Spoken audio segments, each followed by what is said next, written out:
Hi, this is Carrie Brownstein. This is DJ Premier. This is Darren Aronofsky. You got the RZA right here. Rose McGowan. Radiohead. Aisha Tyler. Tribe Called Quest. Fred Armisen. Prince Paul. Javier Munoz. Seth Meyers. Frankie Cosmos. Flying Lotus. Hi, we're Chaim, and you're listening to the Talkhouse Podcast.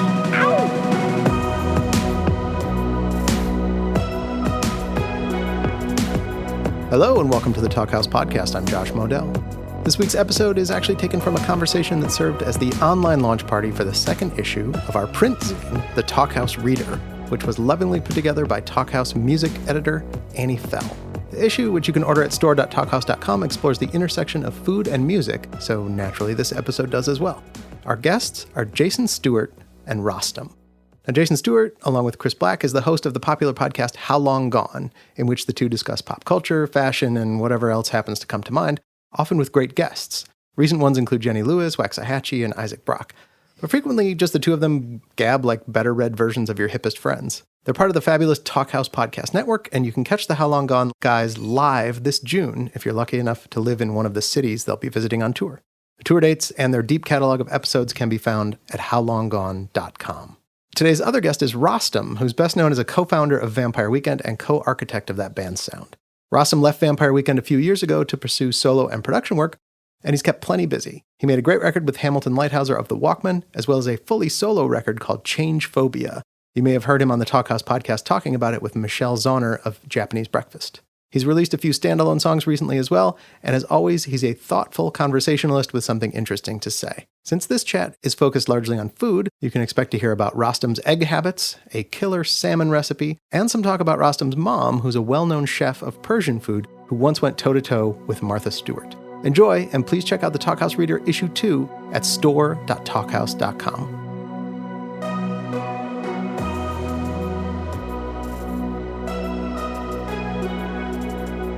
You're coming from your home, Rostam? Yes. Okay. In Los Angeles. Somewhere in Los Angeles. I know you don't like to dox yourself. I'm not trying, but we can say California. Somewhere in Southern California. Okay. How much have you thought about the placement of the camera in your home, the lighting, the angle, your outfit, those types of things, or is this just willy-nilly? You know, it's interesting. I've done a bunch of Zooms in my studio, and I felt like today I wanted to take it out of the studio and give it a more casual kitchen feel because we've been tasked with talking about food, although I don't think we need to stay too on topic. No, we never do. So a lot of times when you do these types of things, it's more music related. So you're in the studio with your musical equipment, and now you're in your space where you share meals with your home. Even though you're backlit, you look great. Just something to consider moving forward. Thank you. I appreciate that. But let's talk a little bit about food. What have you eaten today so far? It's 2 p.m. California time. What has gone inside of that little body of yours so far today? Well, I took 8 months off of caffeine, and then about 8 months ago, I got back on the coffee train. Okay. And 8 on, 8 off. Got it. We can talk about my evolution with coffee. Mm-hmm. It's actually like an artist that I was working with, Harrison, aka The Dare. He was drinking a vanilla iced latte, which I'd never had one of those in my life. Like from Starbucks? No, not from Starbucks, okay. From Alfred. Artisan. Alfred, okay. So I was 8 months caffeine sober, and I tasted his iced vanilla latte, and it fucked with me because I was like, oh, I remember coffee. I love the taste. Yeah, and I was like, okay, that's a fucked up way to get that coffee inside of you. An Alfred vanilla latte, that's just going to be a sugar bomb, like high school girls level of coffee. It's not like me, my cup of hot black coffee straight up, that real shit. But okay, so let's talk about the evolution. So then let's do it. So then I decided that I could have 2 espresso shots in the morning. And so a latte has 2 espresso shots. In the last few months, I've migrated away from the vanilla iced latte, and I've migrated to an iced Americano, which has no sugar and no milk. Yeah. And no pleasure. I guess that's one way to look at it. And I only order an Americano in an emergency. Oh, really? What's the emergency for you? They don't have regular drip coffee, and I'm traveling abroad, so you kind of have to get. That's the closest. It's like a jailhouse coffee kind of thing. I'm fine with it. There's an emerging trend of iced cortados happening as well. Are you familiar with this? No. What is in a cortado? A cortado, A quarter of as much milk or 4 shots? is more in the milk world. It's like, it's 2 shots and then a small amount of milk that's poured in, but it's also not heated to a super hot temperature. So it's meant to sort of just enough milk to get it across the line at a temperature where you can begin sipping it immediately. You don't have to like blow on it for 5 minutes because it's super hot. But it's typically served. When they first emerged, it was like an espresso shot. You would never take it to go. You would, they give it to you, you drink it there, you give them the glass back and you walk out. Now people take it to go, myself included, and now people are icing it. So it's sort of like a skinny girl iced latte in so many ways, where it's just, not a full thing of seed oil, oat milk, just a little bit, and then, a bunch of ice cubes that'll eventually melt. That's fascinating. Certainly. So I didn't drink coffee until I was 28. Jeez. And yeah, I think part of it was that I didn't have the patience for hot coffee. And then I discovered iced coffee. So I got into coffee via iced coffee, which is like, now I have some perspective on how cold brew ranks among caffeinated beverages, It doesn't get more caffeinated than cold brew. That gets you fucking jacked up, bro. Yes. And I will never go back there, because the reason I had to get caffeine sober is because I was at a point where I was having 1 cold brew and 1 Celsius a day. And it caused an amount of anxiety that was not pleasant. So I just fully got off the train. And I had 10 days. And the anxiety, it made a big difference in your anxiety, quitting the caffeine, you're saying? Yeah, definitely. I mean, I think I was just having too much caffeine. And also, Celsius isn't just caffeine. Celsius has more than just caffeine in it. It has other things that I think have like a synergistic effect with caffeine. Yeah, little boosters to help you along the way. Yes. Just little kind of cancer-causing boosters in there. It's so yummy. I mean, they might reduce cancer but they increase anxiety for sure. And yeah, I had gone overboard with caffeine intake, maybe because I discovered it later in life, Yeah. But I can't drink hot coffee because I'm too impatient and I don't want to burn my tongue every day. So some people like the sting. What was the last thing? Or actually, you haven't told us what you've eaten today or what you've put in your body. Okay, I'm going to tell you more about what I ate. Okay. 2 espresso shots. Yeah, iced Americano. Then I was at the gym. I worked out at the gym, and I followed that up with a smoothie from Earth Bar. And I had it with double whey protein. I get the one that's like strawberry and pineapple, coconut water, double whey protein. Wow. So okay. At that point, and I also had the whites of 2 hard-boiled eggs. I'm just trying to hit my protein maximums over here. It's not easy. Okay, so sorry, I should say my protein minimums. I'm trying to maximize my protein intake. What is the protein grams that you're trying to hit every day right now? Funny you should mention that. I was talking about that with my trainer today, and he was like anywhere between 100 and 150, which is pretty insane. Like, we calculated how many egg whites you'd have to eat to hit that. There's like about 12 grams, I think, of protein in an egg. I don't think so. I think it's less, but it does take a lot of eggs to get there. Really? Yeah. I think an entire egg, and 1 whole egg, yolk included, is 6 grams of protein. So if you take out that yolk. Okay, so that's right. So it's 12 grams per 2, because they sell a packet of 2 eggs at the gym. So this motherfucker's buying eggs at the gym. Okay, but you only eat the white part? Well, yes, because I'm trying not to. I'm also trying to keep my cholesterol in check. It's like a more recent thing. So yeah, I hate to tell you, but some of that protein's living in that yolk, honey. Yeah. Okay. That yolk. Okay, so you are eating a Los Angeles diet. It makes me feel comfortable. You fit right in with me at my home as well. Well, actually, last time we talked on a recorded format, we talked about I think you said you don't eat lunch and you just try to make it to dinner because you like going out to dinner. Is that still your diet, or have you slipped? Yeah, I would I would say that I eat, like, during COVID, like deep unemployment COVID, I was only eating dinner.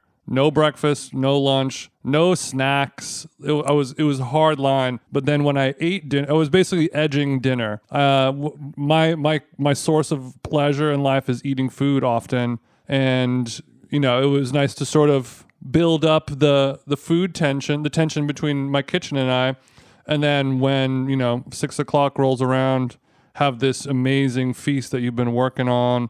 And you really eat as if you don't care how many calories are in it or anything like that, because you're eating a day's worth of food in one meal. So you really get to just go all in. But I don't do that quite as much anymore.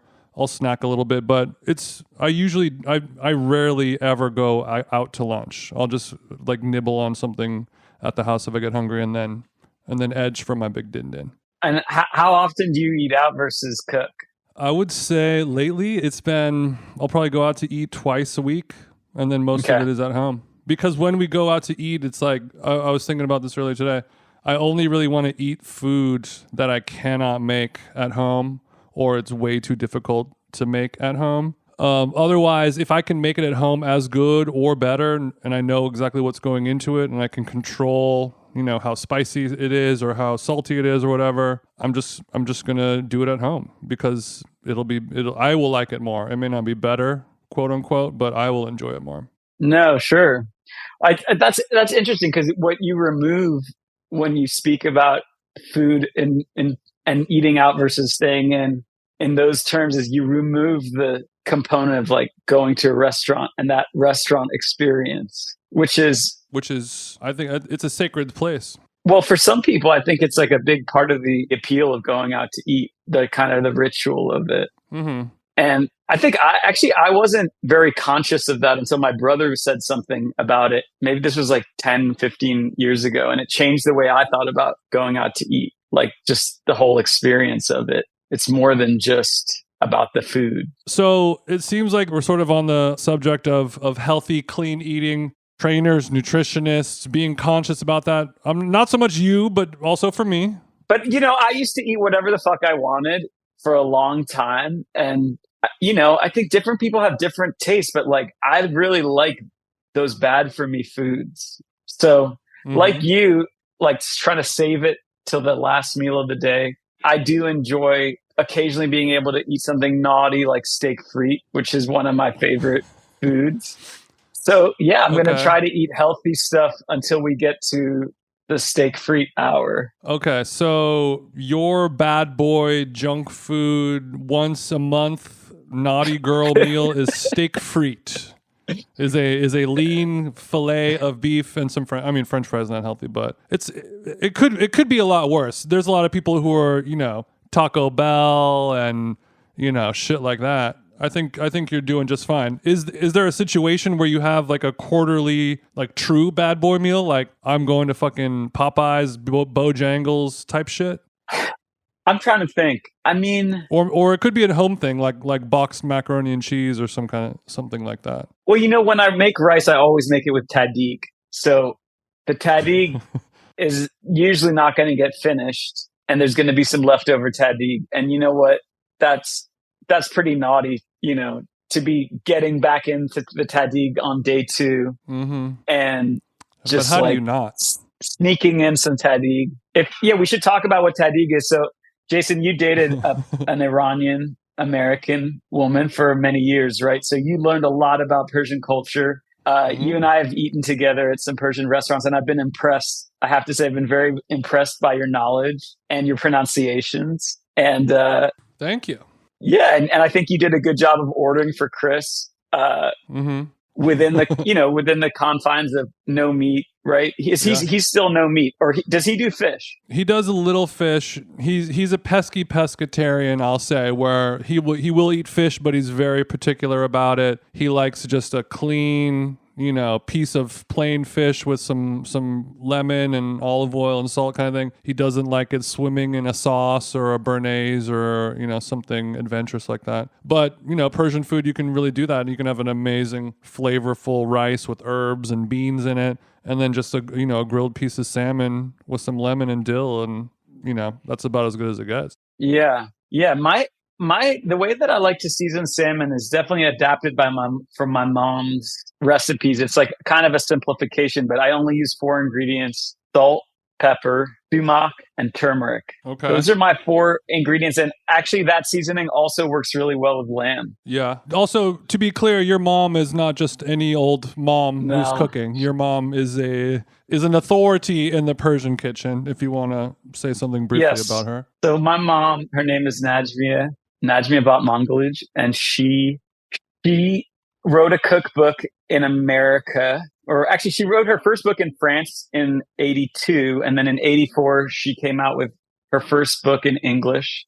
I was born in 83 in America. I'm the only person in my family who was born in America. And that book was called Food of Life. And then she updated it and it became called New Food of Life. And the book is still in print to this day. My mom has been revising it for almost 30 years now. And it is kind of a mainstay in a lot of Iranian American households. And if you're interested in Persian food, it's a wonderful place to start. And it goes a little further than just food. It gets into culture traditions like wedding ceremony, Persian New Year, which is a Zoroastrian tradition. And I recommend everyone check it out. Beautiful. Yeah, so it sounds similar to like a Joy of Cooking, Julia Child of the Persian kitchen in a little bit, a little Martha Stewart, a little Ina Garten. Yes, my mom has been on Martha Stewart, and I urge everyone to find the clip because I feel like it's the only time Martha Stewart has met somebody with as much agency as her. Ooh. It's an agency off. I would love to see that. Yes, because my mom wants to get through the recipe in good, in a timely fashion, and she just keeps going, like just keeps she keeps the pace high in the kitchen. And this is with Martha Stewart, and I think Martha Stewart has never really experienced somebody with that level of energy and Martha's like, okay, that tenacity. I love it. Okay, so you salt, pepper, sumac, turmeric. Do you have that in a shaker in your spice drawer and you just sprinkle that on everything, or do you make it in the mortar and pestle to order every morning, or do you have your 4 little and you put it on the salmon? I like to keep it in 4 different. I have the sumac, I have the turmeric, I have the salt, and recently I've gotten into white pepper. I'm looking at it right now. Yeah, my wife is a big white pepper fan. Okay, yeah, I think white pepper is pretty cool. It is. She's Vietnamese. I think it's big in the Vietnamese world. It's subtle. It is subtle. Yeah, it's cool.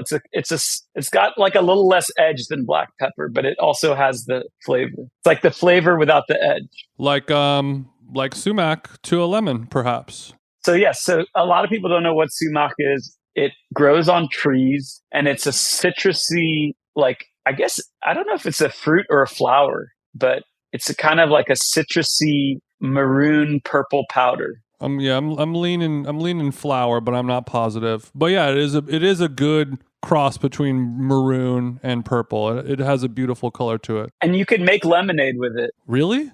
Just the powder? Yeah, sumac lemonade is a thing. It's like, I think it's like a Virginia thing actually. Because I once went to summer camp in Virginia and we made sumac lemonade. And there's a big Persian community in Virginia, right? Or Middle Eastern in general? There is a Persian community in Virginia. And actually, my mom recently opened a restaurant. She's a co-executive chef there. It's in Virginia. It's called June, Joon. Cute. Junam. Okay, so tahdig, going back to that, when you prepare rice in a big pot, the tahdig is the crispy layer of rice at the bottom of the pot. You flip it over, and it's kind of brittle and it's thick with oil, and sometimes people will put potatoes or onion, lots of other things to add other flavor to it. It is something that is, to me, very difficult to correctly do. I've never been able to pull it off. I'm not trying very much, but it's one of my favorite foods. Okay, well, Jason, we got we got to get together and discuss, because I've never gotten it wrong.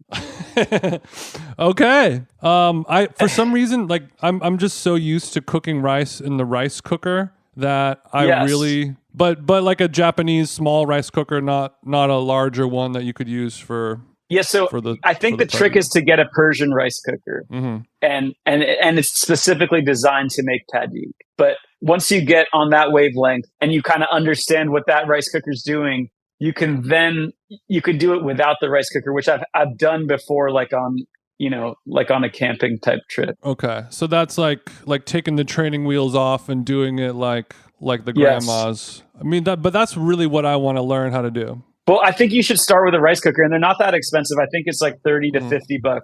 And my mom actually, she talks about, at the end of her book, she talks about which are the best brands to buy. But you could also just go to any Persian food market. Since you live in Glendale, there's a lot of places. Yeah. Okay, so when you make it at home, do you I guess walk me through your process, please? All right, so let's talk about the different rices. So in Persian food, you often will add saffron to rice, which gives it that yellow color and that flavor. And then with that saffron, people often add yogurt. So that's like one kind of subset. If you want to get into the more complex tahdigs, you talked about potatoes. That's a great one. But then there's also a lavash bread tahdig, which is, to me, that's like some of the highest level Persian stuff. Some of the highest level. Yeah, that's like that's getting to the tippy top of the skill level. And that's the kind of thing I would ask my mom maybe to make if I came home to DC. And my favorite rice, however, is what's called kate, which is just like the simple white rice. And that is made with water, salt, olive oil, and basmati rice. So very limited number of ingredients. And once you memorize the proportions, you can kind of do it anywhere. But it's about 3 cups rice, 4 cups water, and then maybe like a quarter cup of olive oil and a teaspoon of salt. That's like a standard place to start. You put that in a Persian rice cooker and you leave it for an hour. And that's, perfect tahdig right there. You leave it, that's it. You just put all those 4 ingredients in. There's no do you put the oil in first and then? No, actually you don't. Or is there any order? Any order. And then I like to stir it with a wooden spoon for about a minute. Okay. And we're washing the rice before? Yes. It's good to wash the rice. And then I also have an invention of my own, which is sushi rice tahdig. And for that, I like to soak the rice for a half an hour to an hour. Okay. And that is a necessity with it. If you get the really high end sushi rice, it's nice to soak it. But with basmati, I think you could just wash it and it's good to go. Okay. What about the lid of the pot? People will put towels around the lid, so when the steam rises, the towel catches it, so it doesn't go back down. What's up with that? So that's something you do if you can't use a rice cooker. Rice cooker has that built in, that allowing a little bit of steam to exit. But yeah, you can definitely use a kitchen towel or cloth. Okay, so this machine, you dump these 4 ingredients in, you hit start, an hour later you come back, and then do you flip the whole thing upside down? Yes, you want to flip it. Okay. And when you flip it, it can sense your confidence and your weakness when you're flipping it, correct? Yeah, I mean, you just need to have some good gloves and you're good to go. Okay, you need a big platter. But yeah, you could burn yourself if you don't know what you're doing. Okay. And then you flip it over, and then a big pile of rice is sitting there, and then on top, if you've done it correctly, which to you, you've never fucked up. I somehow never fucked up. Is you have a perfect sheet of... Okay, and then from there, how do you like to eat the tahdig? Do you put some stews on it, the labneh, mas musir, et cetera, et cetera? Okay, so now we're talking about condiments. Yogurt is a big thing in Persian food. So you can eat just plain yogurt. You can use labneh, which is a thicker yogurt. You can mix the yogurt with shallots, which is mas musir. And specifically, I think it's Persian shallots, which is a specific kind of shallot. And then you can also add in cucumbers to the yogurt, ice, raisins, walnuts. Did you say ice? Yes, ice is that's, I have a lot of memories of that. The ice just kind of keeps it cool. I got to write this down. I've never heard of iced musir. Mast ice. How do you say ice? Well, masta khiyar, you would add the ice with. So masta khiyar means cucumber. So yeah, the ice is basically to keep it cold, but that's like a thing in Persian food. Like you want that combination of the cold yogurt and the hot rice with, the hot khoresht. So khoresht is a word for stew. And there's a lot of famous ones. Khoresht sabzi, which is a stew made of greens, like a lot of very herb forward. And there's another one called khoresht ghemeh, which is like a lentil. And so let's talk about this. So when you eat food in Persian culture, it's family style, and there's a big pot of rice. You cut the rice usually into like sort of little pie pieces and pizza slices. Basically, yeah. And then so that'll be a portion on a plate, and then you'll put something saucy. Let's say it's a khoresht on top of that. Or anything that's juicy. It could be salmon, it could be lamb, anything where kind of like those juices are dripping over the tahdig, because it's that combination that people are looking for. And then you'll have some greens, some fresh mint, some fresh basil, some radishes, and then you'll have a yogurt. Maybe it's masta musir or masta khiyar, which has the ice cubes, and it can have rose petals, raisins, walnuts. You can get very creative with what you put in there. Yeah, there's that White Mustache yogurt company that makes the walnut yogurt. Have you had that? No, I haven't. I think it's called White Mustache. They're Brooklyn based. So how are the walnuts in the yogurt? Yeah, it's called White Mustache, and it's from a Persian family, but it's literally just a little jar of yogurt, like a little artisan jar of yogurt you can get it at Italy and some other places. And they have one with like orange blossom and honey and fruit, but one of them is just walnuts, and the walnuts are like not really roasted. They're like a little raw and a little roasted, but the flavor of the walnut like gets soaked into the yogurt in a way that is really quite special. But the ice cubes reminded me, we did a podcast a few months ago with Molly Boz, a popular chef, and she was talking about how she puts ice cubes in her cereal every day. She eats a lot of cereal. It's a big part of her life. And she puts ice cubes and a pinch of salt on top of her bowl of cereal because she wants to keep the milk cold and believes that cereal needs a little seasoning.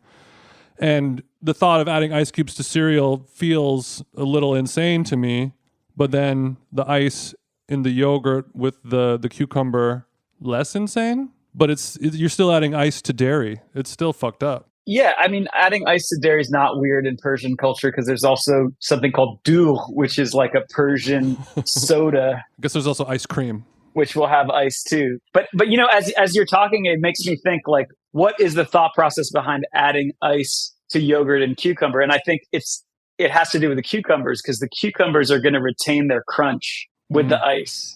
Otherwise, if you let those cucumbers get room temp, they're going to get soggy. So the crunch. Okay. You mentioned that out of all the rices, so I'll go to a Persian restaurant and they'll have a rice with sour cherries in it. They'll have a rice with dill and lima beans. There's lots of berries and raisins and things you can put in it. You said your favorite is the plain white rice. Yes. Why is that? What do you love about it? I think maybe it's like a comfort food thing for me, but also just I like the way the tahdig tastes. I like that the tahdig is savory, and you can just really appreciate the crunchiness of the tahdig. The flavor profile is a little bit like popcorn in a good tahdig. And and I think that really comes through with white rice, and you start to lose it when you're adding other ingredients in the mix.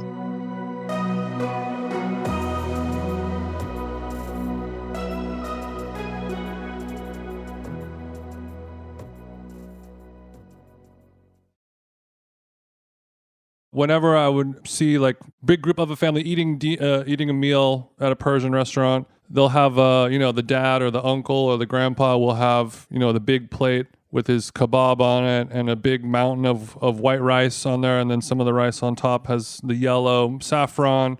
And then he'll take a pat of butter and then kind of hide it inside the center of his mountain of rice while no one's looking. And it kind of has a little secret naughtiness to it.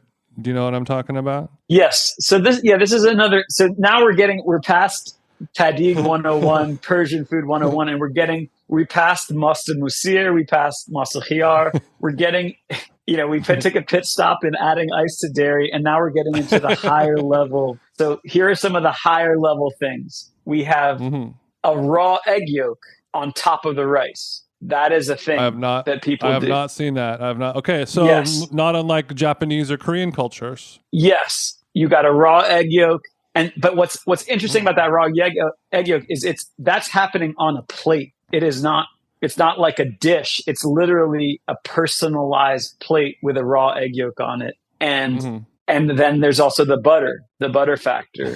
I think that rice should be cooked without butter. I think olive oil. I just like the flavor more. I do see the appeal in butter. I see the appeal, but it's not, I don't know. To me, it's not necessarily better. Okay. There's a way in which it can take over. It's a matter of taste. There's a place called a mini kebab, which is, I believe it's Armenian. It is. And so with Armenian food, it's like, there's so much connection with Persian food. They're so interwoven. I will say what I think makes when I taste mini kebab, it feels like it's so closely related to Persian food. But the difference for me is the amount of butter. There's so much butter in every element of the food. And actually, I like it. I think it's really good. But to me, that's what sets it apart. To me, that amount of butter isn't exactly part of the Persian flavor profile. Okay. To me, it's more about olive oil. But that's my own biases. Yeah, more than one way to skin a cat. As we get deeper into these higher level things, there's another thing called torshi. Have you ever had that? I don't know. Torshi, Torshi. Sounds like a restaurant I can't get a reservation at. Okay, go ahead. Yeah, so torshi is like something that it'd be like, it's kind of like a collection of very extremely pickled vegetables, and it can get, there's different versions of it. You can have carrots, you can have celery, you can have cauliflower, a lot of dill usually also, but it's almost like a vinegary salsa. Yeah. And it's something that would be kind of like you'd put a little bit on the edge of your plate. That's how it would be served in Persian culture, So just the way that Persian food works in a traditional family setting is it's about creating a plate.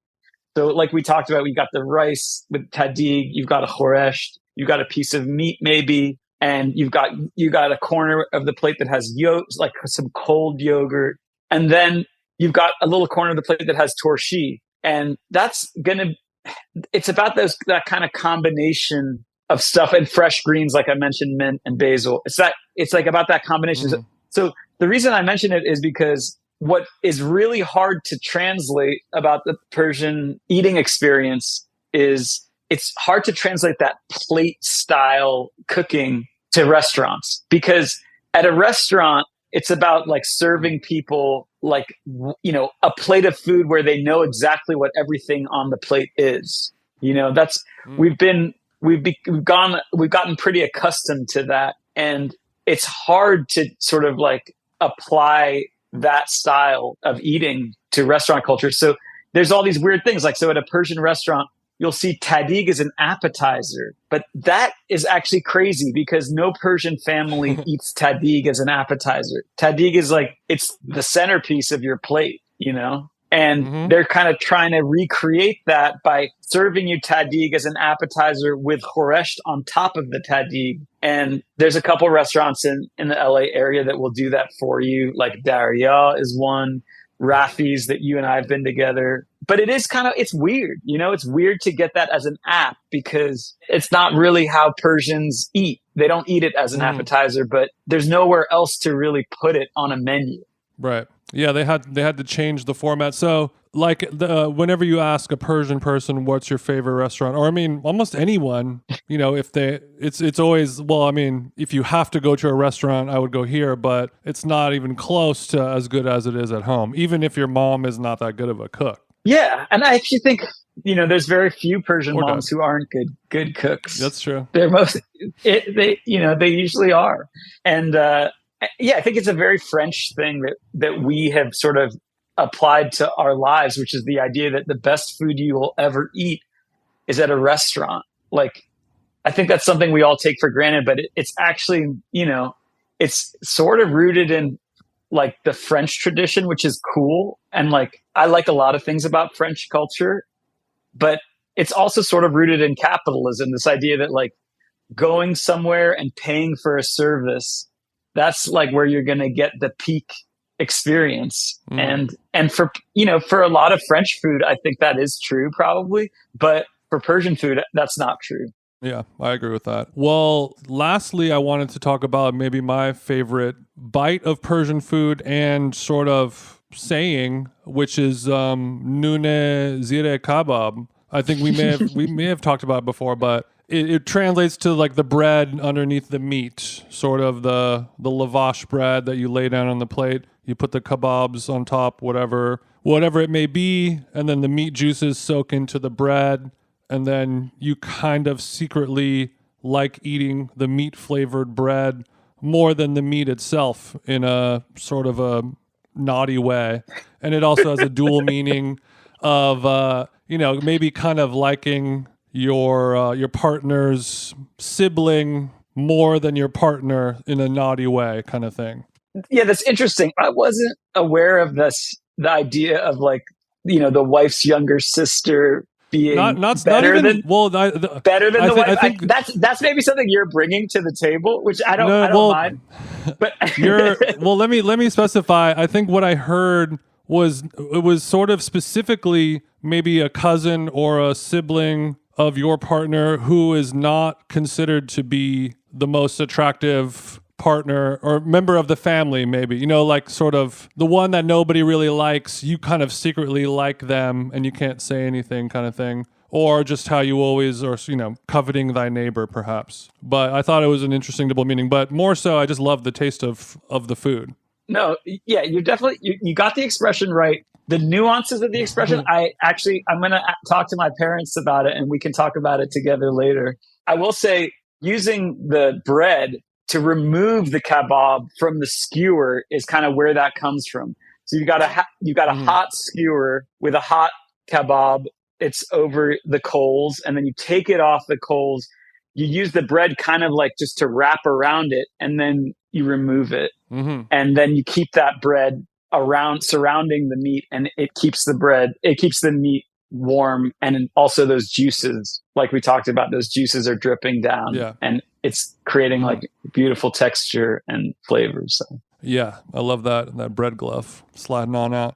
Okay, well, I think we're only going to go for 45, but I think we went a little over. I had a blast. Okay, cool. Yeah, this was fun. Thank you to everyone who's joining us. Yeah, it was our pleasure. Do you have anything to plug? I guess if you want, you can. I have a food Substack, or I have a Substack that's only a few weeks old, sort of loosely about food, but you can just search Jason Stewart Substack, and my podcast is called How Long Gone. I'm going to keep it in the tradition of How Long Gone and be a no promo dog right now. All right, guys. Nice to see everyone. Thank you for listening. Nice to see you, Jason. Hodafes. Thank you to the Talkhouse. Peace. Thanks for listening to the Talkhouse Podcast, and thanks to Jason Stewart and Rostam for chatting. If you liked what you heard, please follow Talkhouse on your favorite podcasting platform and check out all the goodness at talkhouse.com. This episode was put together by Annie Fell and edited by Myron Kaplan, and the Talkhouse theme is composed and performed by The Range. See you next time.